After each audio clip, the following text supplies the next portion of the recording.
చేరి వచ్చిన సహోదర సహోదరులు ప్రభు నామనందనాలు. కొద్ది నిమిషాలు దేవుని వాక్యం చదువుకుందాం. వాస్తవంగా ఈ దినము సహోదరులు సునీల్ గారు దేవుని వాక్యం అందించాలి. సహోదరునికి ఆ కంపెనీ ఆ పనిలో బిజీగా ఉన్నందుచేత అందుబాటులో లేడు. కొద్ది నిమిషాలు క్లుప్తంగానే ఆ వాక్యం చదువుకుందాం. 127వ కీర్తన 127వ కీర్తన నేను చదువుతున్నాను. యెహోవా ఇల్లు కట్టించనెడల దాని కట్టువారి ప్రయాసం వ్యర్థమే.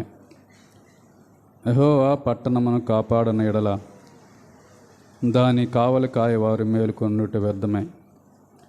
మీరు వేకుమని లేచి చాలా రాత్రి అయిన తర్వాత పండుకొనుచు కష్టార్జితమైన ఆహారం తినుచుండుట వ్యర్థమే. తన ప్రియులు నిద్రించుచుండగా ఆయన వారికి ఇచ్చుచున్నాడు. కుమారులు యెహోవాను అనుగ్రహించు స్వాస్థ్యము, గర్భఫలము ఆయన ఇచ్చు బహుమానమే. యవన కాలమందు పుట్టిన కుమారులు బలవంతుని చేతిలోని బాణముల వంటి వారు. వారితో తన అంబుల పొది నింపుకునివాడు ధన్యుడు. అట్టివారు సిగ్గుపడక గుమ్మముల్లో తమ విరోధులతో వాదించుదురు. దేవుడు ఈ కొద్ది మాటలు దీవించునుగాక. ప్రియులారా, ఈ కీర్తన మొత్తం మనమేమి ధ్యానం చేయట్లేదు, కానీ మొదటి మాట ఏమనుందంటే, యెహోవా ఇల్లు కట్టించినడలా దాని కట్టువారి ప్రయాస వ్యర్థమే. యెహోవా పట్టణమును కాపాడని ఎడల దాని దాన్ని కావలి కాయవారు మేలుకొనుట వ్యర్థమే అన్నాడు. కీర్తనల గ్రంథాలను పరిశీలించినట్టయితే వాడుకలో మనం ఏమంటారంటే సహజంగా దావీదు కీర్తనలు అంటారు. దావీదు కీర్తనలు అని అనకూడదు. దావీదు ఎక్కువ భాగం రాశాడు కాబట్టి అలాగ అంటారు. కానీ ఇందులో చాలా కీర్తనలు, వేరే కీర్తనలు దావీదు కాకుండా చాలామంది రాశారు. సొలొమోను, మోషే, ఇంకా పేరు లేని కీర్తనలు చాలా ఉన్నాయి. ఈ 127వ కీర్తన ఇది యాత్రా కీర్తన అని రాయబడింది. పైన యాత్రా కీర్తన అని రాయబడింది. ఈ యాత్రా కీర్తనలు ఎక్కడి నుంచి ప్రారంభం అంటే 120వ కీర్తన కాడ నుంచి 134వ కీర్తనల వరకు యాత్రా కీర్తనలు అంటారు. ఈ యాత్రా కీర్తనలు అంటే అర్థం ఏంటంటే, ఇశ్రాయేలు ప్రజలు సంవత్సరానికి 3 మార్లు యెరూషలేముకు యాత్ర చేస్తారు. వారు ఏ ప్రాంతంలో ఉన్నా, ఆ చుట్టుపక్కల ఏ దేశాల్లో ఉన్నా 3 సార్లు యెరూషలేముకు వారు యాత్ర చేస్తారు.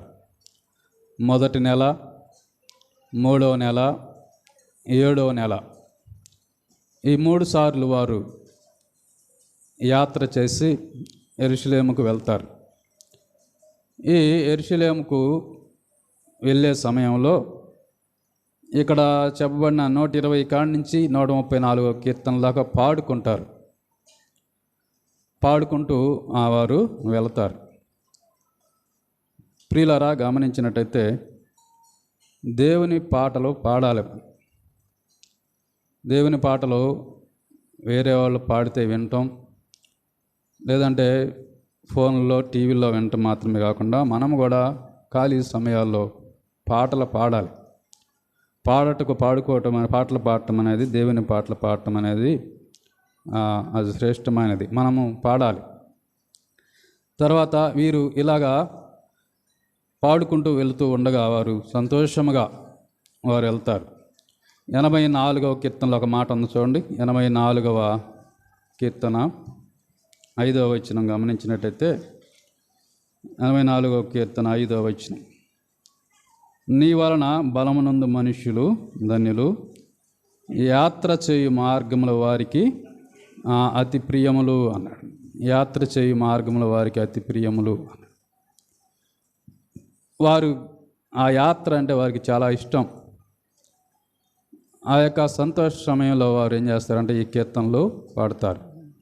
యాకోబు భక్తుడు ఏమనంటే, మీలో ఎవరికైనా సంతోషం కలిగిన వాడు కీర్తనలు పాడవలను, మీలో ఎవరికైనా శ్రమ కలిగిన వాడు ప్రార్థన చేయవలను. అది కాబట్టి వీరు యాత్ర చేసే ఆ సమయంలో పాటలు పాడుకుంటూ ఆ యెరూషలేముకు వెళతారు. యెరూషలేం అనేది బాగా ఎత్తైన పట్టణం. ఎత్తైన పట్టణం కాబట్టి ఎక్కి వెళ్ళాలి. ఆ యాత్ర చేసే వ్యక్తి ఏం చేయాలంటే ఎక్కి వెళ్ళాలి. మనం కూడా విశ్వాస యాత్రలో ఉన్నాం. ఈ యాత్రలో మనం ఏం చేయాలంటే ఎక్కే అనుభవం ఉండాలి. ఆత్మీయ జీవితంలో ఎదిగే వారముగా ఉండాలి, కానీ దిగే వారముగా ఉండకూడదు. లూకా సువార్తలో అవసరం లేదులే, ఒక వ్యక్తి ప్రయాణం చేస్తూ ఉన్నాడు. ఎక్కడి నుంచి ప్రయాణం చేస్తున్నాడంటే యెరూషలేము నుండి యెరికో పట్టణానికి దిగి వెళుతూ ఉన్నాడు. అంటే యెరూషలేము నుండి యెరికోకి వెళ్ళాలంటే దిగాలి. ఒకవేళ యెరికో పట్టణం నుండి యెరూషలేముకి వెళ్ళాలంటే ఏం చేయాలా? ఎక్కాలి. మనము దేవుని సమీపించే కొంది, ఆ పరలోక రాజ్యానికి సమీపించే కొంది మనం ఏం చేయాలంటే ఎక్కే అనుభవంలో ఉండాలి, కానీ దిగే అనుభవంలో ఉండకూడదు. ఆత్మీయంగా ఎదగాలి, వాక్యాన్ని అనుసరించడంలో ఎదగాలి, ప్రార్థన చేయడంలో ఎదగాలి, అన్ని విషయాల్లో ఎదగాలి, కానీ దిగే వారముగా ఉండకూడదు. కాబట్టి వీరు ఎక్కి వెళతారు అనే మాటలు ఇక్కడ చూస్తూ ఉన్నాం. నేను వరకు కొద్ది నిమిషాలే, కొంచెం ఇంట్రడక్షన్గా ఎక్కువగా సిద్ధపడలేదు కాబట్టి కొద్ది నిమిషాలు చెప్తా. ఈ 127వ కీర్తనలో మరి ఇది యాత్రా కీర్తన అని చెప్పుకున్నాం. ఇది ఎవరు రాశారని అక్కడ రాయబడింది. ఎవరు రాశారు? సొలొమోన్ రాశాడు. సొలొమోన్ అనే పేరు లేకపోయినా కనుక్కోవచ్చు. ఎట్లా అంటే, ఈ యెహోవా ఇల్లు కట్టించడలా దాని కట్టువారి ప్రయాసము వ్యర్థమే అన్నాడు. ఆ తర్వాత యెహోవా పట్టణమును కాపాడనేడలా దాన్ని కావలకాయి వారు మేలుకొనుట వ్యర్థమే అన్నాడు. ఇంకా కింద కూడా 2వ వచనంలో కూడా చివరిలో కష్టార్జితమైన ఆహారం తినుచుండుట వ్యర్థమే అన్నాడు. ఈ మాటలను బట్టి వ్యర్థమని ఎక్కడ రాశాడు సొలొమోను? ప్రసంగి గ్రంథంలో రాశాడు. ప్రసంగి గ్రంథంలో సమస్తం వ్యర్థమే అని రాశాడు. సూర్యుని కింద ఉన్న ప్రతిదీ వ్యర్థమే అని రాశాడు. దాని అర్థం ఏంటంటే సూర్యుని పైన వెతకాలి. భూ సంబంధమైన వాటి మీద మనసు పెట్టుకొనకుడి. ఏం చేయాలి? మనము పైన వాటినే వెతకాలి అనే మాటలు మనకి కొలసీలు రాసిన పత్రికలో ఉంటాయి. కాబట్టి సొలొమోను ఆ ప్రసంగి గ్రంథంలో సమస్తము వ్యర్థమే అని రాసినట్లుగా మనం చూడగలం. ఆ పేరు లేకపోయినా ఈ మాటలను బట్టి సొలొమోను రాశాడని మనం గుర్తుపట్టవచ్చు. అయితే ఈ మొదటి మాట, యెహోవా ఇల్లు కట్టించినడలా దాని కట్టువారి ప్రయాసం వ్యర్థమే అన్నాడు. ఇక్కడ గమనించినట్టయితే సొలొమోను కట్టడాలు కట్టడంలో మంచి పూనుకున్నవాడుగా కనపడుతుంది. అతడు యెరూషలేము మందిరాన్ని కట్టించాడు, నగరాన్ని కట్టించాడు, ప్రాకారాలు కట్టించాడు సొలొమోను. ఒక మాట గమనిద్దాం చూడండి.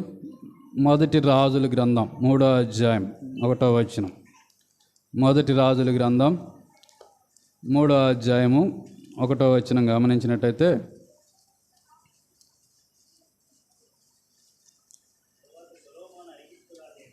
ఐగుప్తు రాజు అయినా పెళ్లి చేసుకొని అతనికి అల్లుడాయను,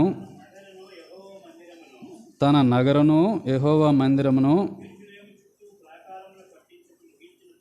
యెరూషలేము చుట్టూ ప్రాకారములు ముగించిన తర్వాత రప్పించును. ఇక్కడ రాయబడింది ఏంటంటే తన నగరాన్ని కట్టించాడు, యెహోవా మందిరాన్ని కట్టించాడు, యెరూషలేము చుట్టూ ప్రాకారాలు కట్టించినట్లుగా మనం చూస్తాం. ఇదే రాజుల గ్రంథం 6వ అధ్యాయం 38వ వచనం చూడండి. 6వ అధ్యాయము 38వ వచనం. 11వ సంవత్సరము బూలు అను 8వ మాసమున దాని ఏర్పాటు చొప్పున దాని ఉపభాగములన్నిటితోనూ ఆ మందిరము సమాప్తమాయను. 7 సంవత్సరములు ఆ సొలొమోను దాన్ని కట్టించాను. ఆ మందిరాన్ని ఎన్ని సంవత్సరాలు కట్టించాడంట? 7 సంవత్సరాలు కట్టించాడంట. మందిరాన్ని అంట ఇప్పుడున్న మన భాషలో చెప్పుకోవాలంటే 40 లారీల బంగారం వాడారంట. మందిరానికి ఎన్ని లారీల బంగారం వాడారు? 40 లారీల బంగారాన్ని వాడారు. ఎవరు సిద్ధపరిచారు అంతా? సొలొమోను కాదు. ఆ సొలొమోను కంటే వారి తండ్రి అయిన సొలొమోను గారి తండ్రి అయిన దావీదు గారే ఇదంతా ఏం చేశాడు? సిద్ధపరిచాడు. మొదటి దినవృత్తాంతముల గ్రంథం 28, 29 అధ్యాయాలలో ఆ సంగతులు కనపడతాయి. మొదటి దినవృత్తాంతముల గ్రంథం 28, 29 అధ్యాయాలు ఈ సంగతులు కనపడతాయి. 28వ అధ్యాయం 2వ వచనం చూడండి. అప్పుడు రాజైన దావీదు లేచి నిలబడి ఇలాగ సెలవిచ్చును, నా సహోదరులారా, నా జనులారా, నా మాట ఆలకించుడి. యెహోవా నిబంధన మందసమునకు, మన దేవుని పాదపీఠమునకు విశ్రమ స్థానముగా ఉండుటకు ఒక మందిరము కట్టించవలనని నేను నా హృదయమందు నిశ్చయము చేసుకుని సమస్తమును సిద్ధపరిచితిని. అయితే నీవు యుద్ధములు జరిగించి రక్తము ఒలికించిన వాడవు గనుక నీవు నా నామమునకు మందిరమును కట్టించకూడదని దేవుడు నాకు ఆజ్ఞ ఇచ్చెను. ఇశ్రాయేలు మీద నిత్యము రాజునైండుటకు ఇశ్రాయేలు దేవుడైన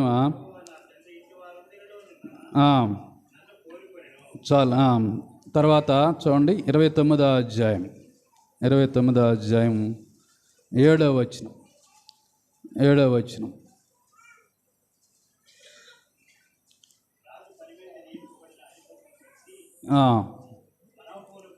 మనపూర్వకంగా దేవుని మందిరపు పనికి 10,000 మనుగుల బంగారమును, 20,000 మనుగుల ద్రాములను, 20,000 మనుగుల వెండిని, ఇత్తడిని ఇచ్చిరి అనే మాట. ఇలాగా దావీదు సమయంలో, దావీదు రాజుగా ఉన్నప్పుడు మరి గమనించినట్టయితే విస్తారమైన బంగారం దేవుని మందిరానికి ఇవ్వబడినట్టుగా దావీదు కూడా తన సొంతంగా అనేకమైన విస్తారమైన బంగారాన్ని దేవుని మందిరానికి ఇచ్చిన వాడుగా కనపడతాడు. ఇలాగా మరి దావీదు కాలంలో ఆ మందిరానికి అవసరమైన బంగారం వస్తువులు అన్నీ సమకూర్చబడ్డాయి. అది సొలొమోను కాలంలో మందిరము కట్టబడినట్లుగా మనం చూస్తాం. కాబట్టి సొలొమోను గమనించినట్టయితే కట్టడాలు ఎక్కువగా కట్టించినవాడు, అందులో అనుభవం సంపాదించినవాడు. అయితే అన్నీ కట్టాడు కానీ తన జీవితాన్ని మాత్రం సరిగా కట్టుకోలేకపోయాడు. సొలొమోను జీవితాన్ని గమనించినట్టయితే ఆనాడు కట్టిన యెరూషలేము యొక్క మందిరం అది ప్రపంచ వింతలలో ఒక వింతగా ఉన్నది. ఆ మందిరాన్ని చూడటానికి శాపదేశపు రాణి దక్షిణ దేశము నుండి, శాపదేశాన్ని నుండి ఆమె ఆ సొలొమోను మందిరాన్ని చూడటానికి వచ్చింది. ఆ మందిరాన్ని చూసి అక్కడ సేవకులు వారు కూర్చుండు విధానాన్ని చూసి అక్కడ ఉన్న వారిని సొలొమోను యొక్క జ్ఞాన వచనాలు విని ఆశ్చర్యపడి ఆమె ఏమందంటే, నేను విన్నదానికంటే ఎక్కువగా ఇక్కడ చూస్తూ ఉన్నానని ఆమె సంతోషపడి సంతృప్తి వెళ్ళినట్టుగా మనం చూడగలం. సొలొమోను మందిరాన్ని కట్టించుట్లో, ఇలాగ కట్టడాలు కట్టించుట్లో మంచి అనుభవం సంపాదించాడు. అంత మాత్రమే కాదు, సొలొమోను మంచి జ్ఞానవంతుడు. ఎటువంటి జ్ఞానవంతుడు అంటే చూద్దాం చూడండి. మొదటి రాజుల గ్రంథం 4వ అధ్యాయం, మొదటి రాజుల గ్రంథం 4వ అధ్యాయము 31వ వచనం. మొదటి రాజుల గ్రంథం 4వ అధ్యాయం 31వ వచనం గమనించినట్టయితే, అతడు సమస్తమైన వారి కంటెను, ఏతాము కంటెను, హేమాను కల్కోలు దర్ద అని వారి కంటెను జ్ఞానవంతుడై ఉండెను గనుక అతని కీర్తి చుట్టూనున్న జనములన్నిటిలో వ్యాపితమాయను. అతడు 3000 సామెతలు చెప్పెను, 1005 కీర్తనలు రచించెను. మరియు లెబానాన్లో ఉన్న దేవదారు వృక్షములనే కానీ, గోడలో నుండి మలుచు ఇస్సోపు మొక్కనే కానీ, చెట్లన్నిటిని గూర్చి అతడు వ్రాసెను. మరియు మృగములు, పక్షులు, ప్రాకు జంతువులు, జలచరములన్నిటినీ గూర్చి అతడు వ్రాసెను. అతని జ్ఞానపు మాటలు తెలుసుకొనుటకై అతని జ్ఞానమును గూర్చి వినిన భూపతులందరిలో నుండి, జనులందరిలో నుండి మనుష్యులు సొలొమోను వద్దకు వచ్చిరి అన్నాడు. సొలొమోను ఏం చేశాడంటే, రాజు దావీదు చనిపోయిన తర్వాత మరి చిన్నవాడుగా ఉన్నాడు. చిన్నవాడుగా ఉండి ఒక ప్రార్థన చేశాడు. 3వ అధ్యాయము 8వ వచనంలో ఒక ప్రార్థన చేశాడు. నీ దాసుడైన నేను నీవు కోరుకున్న జనుల మధ్య ఉన్నాను. వారు విస్తరించి ఉన్నందున వారిని లెక్కబెట్టుటయు వారు విశాల దేశమును తనిఖీ చేయుటకు అసాధ్యం. ఇంత గొప్పదైన నీ జనమునకు న్యాయం తీర్చగలవాడెవడు? కాబట్టి నేను మంచి చెడ్డలు వివేచించి నీ జనులకు న్యాయం తీర్చుటకు నీ దాసుడనైనా నాకు వివేకం గల హృదయం దయచేయము. సొలొమోను చేసిన ఈ మనవి ప్రభువునకు అనుకూలమైన గనుక దేవుడు అతడికి ఇలాగ సెలవిచ్చెను, దీర్ఘాయువునైనను ఐశ్వర్యమునైనను నీ శత్రువుల ప్రాణమునైనను అడగక న్యాయములను అనుగ్రహించుటకు వివేకం అనుగ్రహించమని నీవు అడిగితివి. నీవు ఇలాగ అడిగినందున నీ మనవి ఆలకించుచున్నాను. బుద్ధి వివేకము గల హృదయము నీకు ఇచ్చుచున్నాను. పూర్వీకులలో నీ వంటి వాడు ఒకడును లేడు, ఇక మీదట నీ వంటి వాడు ఒకడును ఉండడు. మరియు నీ ఐశ్వర్యమును ఘనతను ఇమ్మని అడగకపోయినను నేను వాటిని కూడా నీకు ఇచ్చుచున్నాను. అందువలన నీ దినములన్నిటిలో నీ వంటి వాడు ఒకడైనను ఉండడు అన్నాడు. అది కాబట్టి నేను బాలుడను, చిన్నవాడిని, ఇంత గొప్ప దేశాన్ని పరిపాలించడానికి నాకు శక్తి చాలదు. పరిపాలించడానికి కావలసిన జ్ఞానం అడిగాడు అంతే. జ్ఞానం అడిగితే దేవుడు విస్తారమైన జ్ఞానాన్ని ఇచ్చాడు. అంత మాత్రమే కదా, అడక్కపోయినా కూడా ఐశ్వర్యాన్ని ఇచ్చాడు. దీర్ఘాయువును కూడా ఇచ్చినట్లుగా చూస్తూ ఉన్నాం. బుద్ధి వివేకాలు ఇచ్చాడు. పూర్వీకులలో కానీ తర్వాత కానీ నీలాంటి జ్ఞానవంతుడు లేడు అని 1005 కీర్తనలు రచించాడు. 3000 సామెతలు చెప్పాడు. ఆయన రాసిన కీర్తనలన్నీ ఇందులో బైబిల్లో లేవు, కానీ మామూలుగా ఆయన 1000 పైన ఒక 5 కీర్తనలు రాసినట్లుగా మనం చూడగలం. అంతటి జ్ఞానవంతుడు. అలాగనే ప్రతి మొక్క, చిన్న మొక్క మొదలుకొని దేవదారు మొక్క వరకు కూడా ఆ మొక్క ఔషధ గుణాలేంది, వాటి లక్షణాలేంది అన్నీ రాశాడు. ఆ తర్వాత జంతువులు, వాటన్నిటి గురించి రాశాడు. మామూలుగా విద్యా భాషలో చెప్పుకోవాలంటే బయాలజీలో జువాలజీ, బోటనీ, ఆ శాస్త్రాలు మొత్తం ఈయనే రాశాడు. సొలొమోనే రాసినట్లుగా మనం చూడగలం. అంతటి జ్ఞానవంతుడు, ఐశ్వర్యవంతుడయ్యాడు సొలొమోను. జ్ఞానవంతుడు, ఐశ్వర్యవంతుడయ్యాడు. కానీ ఆ జ్ఞానము, ఆ ఐశ్వర్యం ఎక్కువ ఒకటి చేత ఆ తర్వాత దారి తొలగిన వాడిగా మనం చూస్తాం. మొదటి రాజుల గ్రంథం 3వ అధ్యాయం 3వ వచనం చూడండి. 3వ అధ్యాయం 3వ వచనం. తన తండ్రి అయిన దావీదు నియమించిన కట్టడలను అనుసరించి సొలొమోను అంతవరకు కాగన యెహోవా యందు ప్రేమ ఉంచెను గాని అన్నాడు.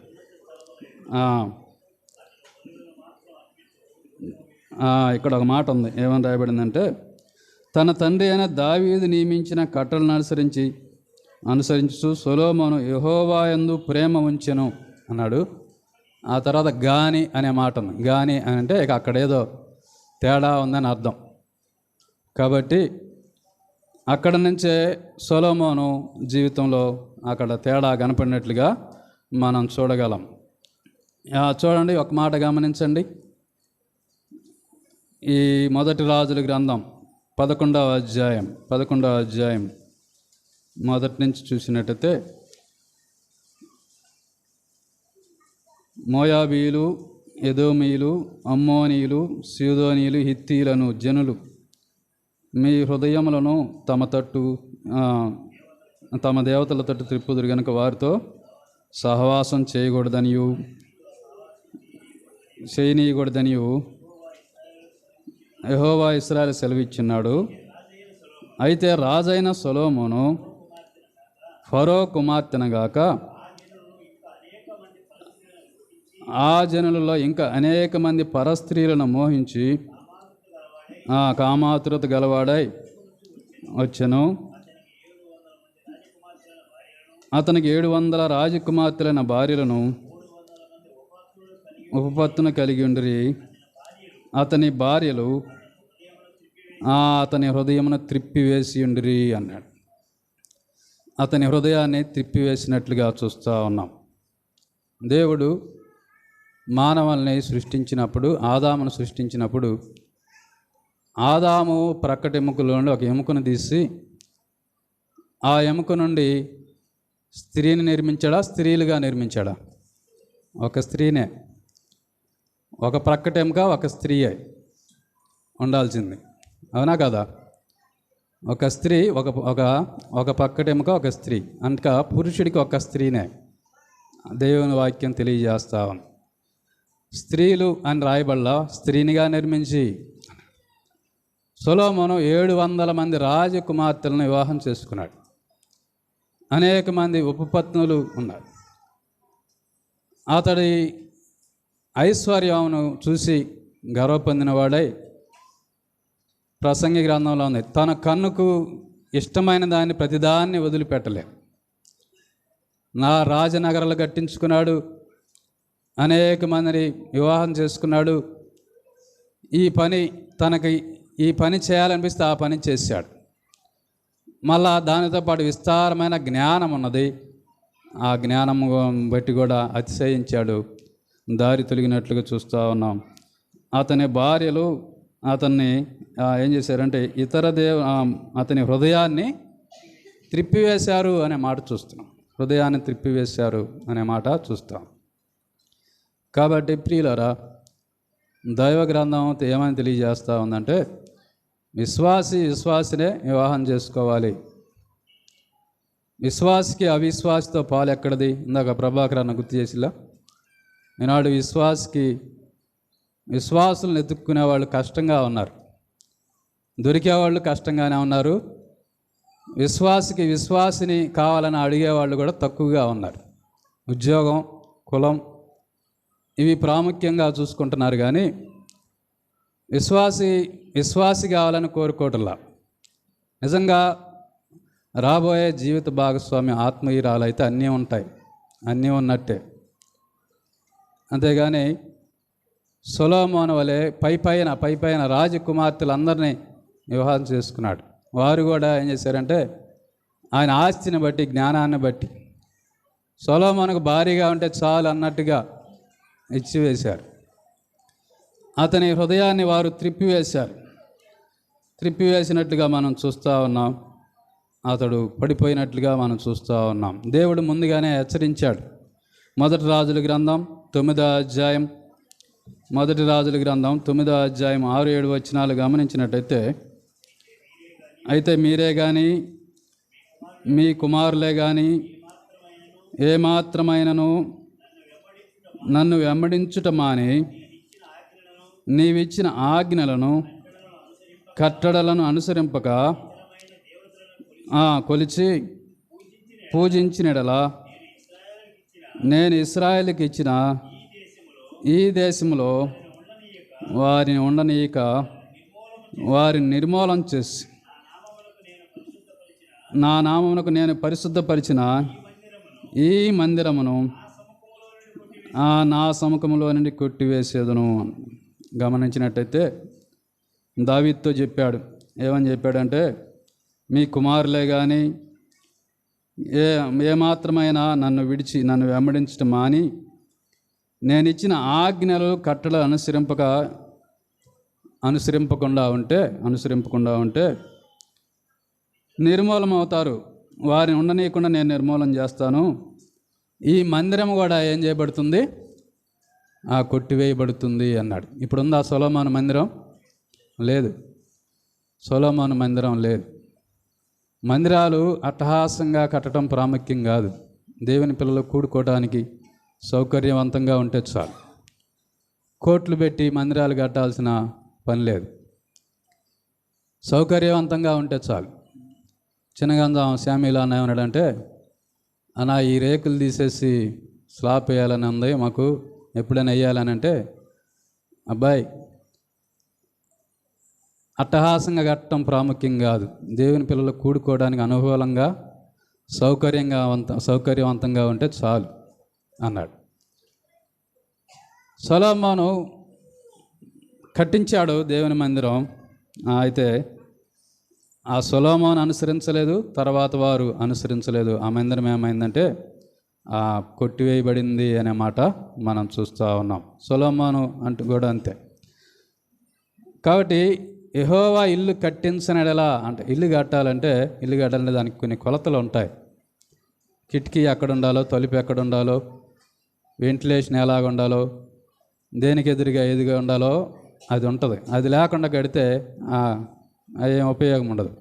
అట్లానే ఇల్లు కట్టించనెడలా అంటే అర్థం ఏంటంటే, ఇల్లు అనేది మన జీవితాన్ని చూపిస్తూ ఉంది. సొలొమోను భౌతిక సంబంధమైన కట్టడాలు కట్టాడు కానీ, అట్టహాసంగా కట్టాడు కానీ, తన జీవితం అనే ఇంటిని కట్టుకోలేకపోయాడు. ఆ జీవితం అనే ఇంటిని కట్టుకోవాలంటే ఇందాక గుర్తు చేసినట్టుగా నా ఆజ్ఞలు అనుసరించి నడుచుకోవాలి అన్నాడు. దేవుని వాక్యాన్ని అనుసరించి నడుచుకోకపోతే మన జీవితాలైనా అంతే. మన జీవితాలైనా సొలొమోను వలె దారి తొలగిపోతాయి. ఒక మాట చూడండి, మత్తయి సువార్త 7వ అధ్యాయం 24వ వచనం. నేను ముగిస్తాను. మత్తయి సువార్త 7వ అధ్యాయము 24వ వచనం. కాబట్టి ఈ నా మాటలు విని వాటి చొప్పున చేయువాడు చేయి ప్రతివాడును బండ మీద తన ఇల్లు కట్టుకొనిన ఆ బుద్ధిమంతుని పోలిండును.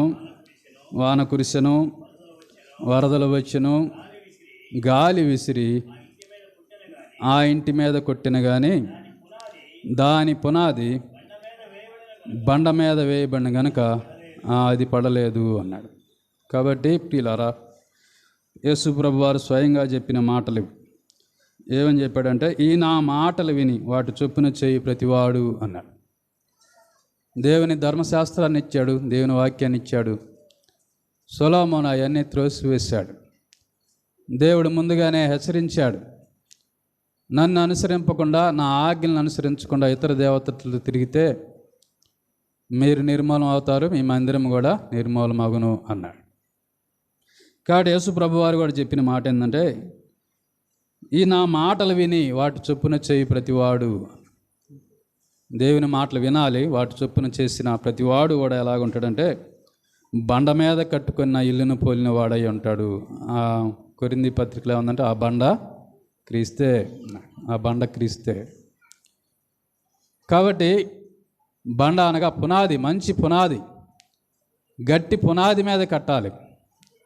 వాన వచ్చినా, గాలి విసిరినా, మరి అది పునాది బండ మీద వేయబడింది కాబట్టి దానికి ఏమి కాదు, అది పడలేదు. ఒక విశ్వాసి కూడా అంతే. దేవుని వాక్యం మన హృదయంలో ఉండాలి, వాక్య ప్రకారం నడుచుకోవాలి. అలాగ నడుచుకున్నప్పుడు బండ మీద కట్టిన ఇల్లులాగా ఉంటాం. ఆ కింద చదువు 26వ వచనం.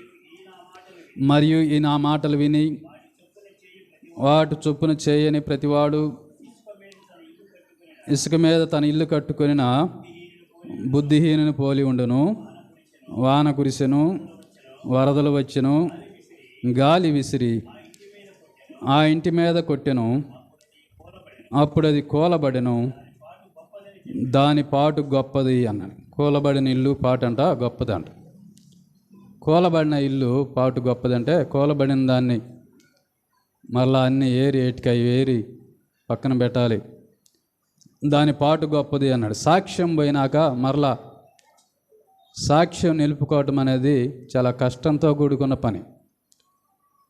కాబట్టి దేవుని మాటలు విని వాటి చొప్పున చేయి ప్రతివాడు కూడా స్థిరంగా ఉంటాడు. చేయని ప్రతివాడు కూడా ఏమవుతాడంటే దారి తొలుగుతాడు. కూలబడిన ఇల్లులాగా అతని జీవితం అవుతుందని తెలియజేయబడింది. సొలొమోను జీవితంలో కూడా దేవుని ఆజ్ఞలను అనుసరించక ఇతర స్త్రీలను మోహించి మరి సొలొమోను జీవితం పతనమైనట్లుగా మనం చూస్తూ ఉన్నాం. దేవుని వాక్యం తెలియజేయబడతా ఉంది, ఒక పురుషుడికి ఒక స్త్రీ అని చెప్పబడతా ఉంది. వివాహం చేసుకున్నాక అనారోగ్యాల్లో మార్పు రావచ్చు, భర్తకైనా భార్యకైనా. ఒకవేళ బలహీనలు అవ్వచ్చేమో. అయినంత మాత్రాన వారిని విడనాడకూడదు. కాబట్టి అలాగా ఉండాలి. జీవితాంతం దేవుడు ఎవరిని జతపరుస్తారో వారితోనే ఉండాలని దైవవాక్యం తెలియజేస్తూ ఉంది. సొలొమోను దారి తొలిగాడు, అతని జీవితం పతనమైనట్టుగా మనం చూస్తూ ఉన్నాం. కాబట్టి దేవుని వాక్య ప్రకారం నడుచుకోవాలి. మంచి కట్టడాలు కట్టాడు, జ్ఞానవంతుడే, ఐశ్వర్యవంతుడే, కానీ జీవితాన్ని కట్టుకుంటలో విఫలమయ్యాడు. ఆనాడు యెషయా ప్రవక్త వచ్చి హిజ్కియాతో ఏం చెప్పాడంటే, ఇదిగో నీవు మరణం అవుతున్నావు, నీ ఇల్లు చక్కబెట్టుకో అని. ఇల్లు చక్కబెట్టుకోవడం అంటే వస్తువులన్నీ బాగా సర్దించుకోవటం అనే కాదు. నీవు మరణం అవుతున్నావు, నీ తర్వాత రాజ్యాన్ని ఎవరు పరిపాలించాలో, ఇవన్నీ ఎవరు చక్కబెట్టుకోవాలో ముందుగానే జాగ్రత్త పడు, అన్నిటినీ చక్కబెట్టుకో అని అంటే ఆయన ఏమో గోడతోటి తిప్పుకొని ఏం చేశాడంటే ప్రార్థన చేశాడు. కన్నీరు విడిచి ప్రార్థన చేశాడు. దేవుడు 15 సంవత్సరాల ఆయుష్కాలం ఇచ్చాడు. ఆ ఆయుష్కాలంలో మనిషే పుట్టాడు. ఆ మనిషే ఇశ్రాయేలీల రాజులందరికంటే చెడ్డవాడై యెషయా ప్రవక్తనే రంపాల చేత కోయించాడు. అటువంటి స్థితి వచ్చింది. ఇల్లు చక్కబెట్టుకోమనగానే చక్కబెట్టుకోవాలి, అంతే. ఇల్లు చక్కబెట్టుకోవడం అంటే జీవితం. మనం ఉండగానే మన తర్వాత మందిరంలో దేవుని పరిచర్య చేసేవారునిగా, మన ఇంటిలో మన బిడ్డలను తర్ఫీదు చేసేవారంగా, కుటుంబ బాధ్యతలు కలిగిన వారుగా మనం ఉండగానే అన్నిటినీ చక్కబెట్టుకోవటం అంటే. కాబట్టి హిజ్కియా కూడా ఆనాడు చివరి జీవితంలో చక్కబెట్టుకోలేకపోయాడు. శత్రువులు అక్కడున్న ఆ యొక్క విస్తారమైన ఆస్తిని అంతా పట్టుకొని పోయినట్లుగా హిజ్కియా కాలంలో కాకుండా మనుష్య కాలంలో జరిగినట్లుగా మనం చూస్తాం. కాబట్టి ఇల్లు చక్కబెట్టుకోవడం, యెహోవా ఇల్లు కట్టించనెడల దాని కట్టువారి ప్రయాస వ్యర్థమే. దేవుడు ఇల్లు కట్టించాలంటే, ఒక ఇల్లు కట్టాలంటే దానికి కొలతలు ఉంటాయి. దేవుని వాక్య ప్రకారం నడుచుకోవాలా, అప్పుడు మాత్రమే ఆ ఇల్లు చక్కగా స్థిరంగా నిలబడుతుంది. అసలు ఆ ఇల్లు మనమే అని దైవవాక్యం గుర్తు చేస్తుంది. హెబ్రీలు రాసిన పత్రిక 3వ అధ్యాయం 6వ వచనం. హెబ్రీలకు రాసిన పత్రిక 3వ అధ్యాయం 6వ వచనంలో ఏముందంటే, అయితే క్రీస్తు కుమారుడై ఉండి ఆయన ఇంటి మీద నమ్మకంగా ఉన్నాడు, ధైర్యమును నిరీక్షణ వలన ఉత్సాహమును తుదమట్టుకు స్థిరముగా చేపట్టినడలా మనమే ఆయన ఇల్లు అన్నాడు. అది మనమే ఆయన ఇల్లు. మనలో దేవుడు నివసించడానికి ఇష్టపడుతూ ఉన్నాడు. మనమే ఆయన ఇల్లు అనే మాట మనం చూస్తూ ఉన్నాం. మన కోసమే ఈ సంఘం కోసమే ప్రభు అయిన యేసుక్రీస్తు వారు ఎఫెసీయులకు రాసిన పత్రిక చెప్పబడినట్టుగా క్రీస్తు కూడా సంఘాన్ని ప్రేమించి, సంఘం అంటే దేవుని ఇంటిని ప్రేమించి, సంఘాన్ని ప్రేమించి అది ముడతైనను మచ్చైనను మరేదైనా లేక మహిమగల సంఘముగాను నిర్దోషమైనదిగా మహిమగలదిగా ఉండాలని, దాన్ని తన ఎదుట నిలబెట్టుకోవాలని వాక్యం చేత ఉదక స్నానం చేత దాన్ని పవిత్రపరిచి పరిశుద్ధపరచుటకై దాని కొరకు తన్ను తాను అప్పగించుకొనెను. సంఘము కోసమే అప్పగించుకున్నాడు.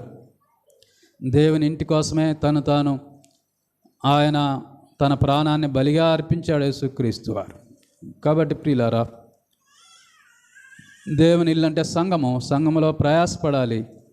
అంత మాత్రమే కాదు, మన జీవితం అనేది ఎవరి వ్యక్తిగత జీవితాన్ని, కుటుంబ జీవితాన్ని వాక్య ప్రకారం కట్టుకొని ఆ వాక్య ప్రకారం జీవిస్తే స్థిరంగా ఉంటాం. లేకపోతే ఈనాడు గమనించినట్టయితే వాక్యాలు చెప్తా ఉన్నాం, సేవకులు పెద్దలు ఇలాగా ఉన్నారు, కానీ అన్నీ చక్కబరుస్తున్నారు, కానీ ఇంటిని చక్కబరుచుకోవటంలో విఫలం అవుతూ ఉన్నారు.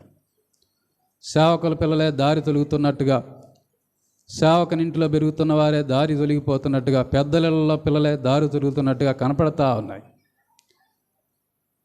కాబట్టి ఇంటిని చక్కబెట్టుకోవడం అనేది ప్రాముఖ్యమైన సంగతి.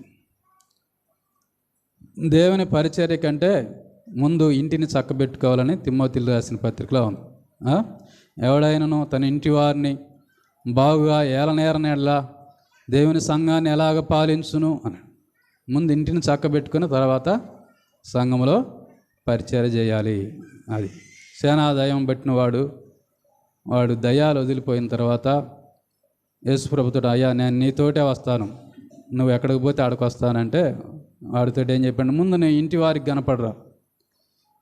కనపడిరా పో, నీ వలన నీ ఇంటి వారు ఎన్ని ఇబ్బందులు పడ్డారో, ఎంత అసమాధానంగా ఉన్నారో, ఎంత భయంగా ఉన్నారో, ముందు ఇంటి వారితో సమాధానపడి తర్వాత నన్ను వచ్చి నా దగ్గరికి రా అన్నాడు. వాడు వెళ్తానే తను బాగు చేసిన విధానాన్ని దేవుని గురించి సువార్త ప్రకటించాడు. దెకపొలిలో 10 పట్టణాల్లో సువార్త ప్రకటించాడనే మాటలు మనం చూస్తూ ఉన్నాం. కాబట్టి యెహోవా ఇల్లు కట్టించినడలా, ఇల్లు అంటే మన జీవితాన్ని వాక్యం చేత కట్టుకోవాలి. కట్టుకోకపోతే సొలొమోను వలె పతనం అవుతామని మరి దేవుని వాక్యం ద్వారా తెలియజేయబడుతుంది. దేవుడి కొద్ది మాటలు దీవించునుగాక. చిన్న ప్రార్థన చేసుకుందాం.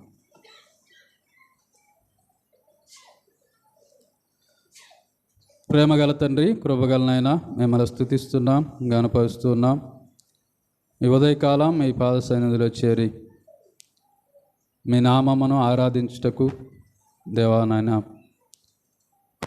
మిమ్మల్ని జ్ఞాపకం చేసుకున్నట్టుకు మీరు చూపిన కృపను బట్టి స్తుతులు స్తోత్రములు. తిరిగి కొద్ది నిమిషాలు క్లుప్తముగా మీ లేఖన భాగాలు చదువుకోవడానికి నాయన మీరు అనుకూలపరిచారు.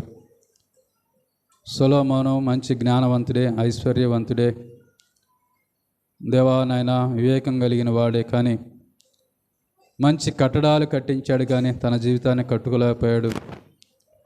మేము ఎలాగుండకుండా యుగాంతమందున్న మాకు బుద్ధి కలుగుటకై ఈ సంగతాన్ని దృష్టాంతాలుగా మీరు రాసి ఉంచారు. పడిపోయిన వారిని చూసి మమ్మల్ని మేమే దేవానైనా బుద్ధి తెచ్చుకొని చక్కగా జీవించినట్లు కృప చూపమని మీ కృపగల హస్తానికి మమ్మల్ని మేము అప్పచెప్పుకుంటూ సంఘంలో ఉన్న ప్రతి కుటుంబాన్ని జ్ఞాపకం చేసుకొని బలపరిచి స్థిరపరచండి, అవసరాల అక్కలు తీర్చమని మా ప్రభుని మీ ప్రియ కుమారుడైన యేసుక్రీస్తు వారి పరిశుద్ధమైన నామమున ఘనమైన నామమున ప్రార్థిస్తున్నాము తండ్రి. ఆమేన్. అందరూ లేచి నిలబడి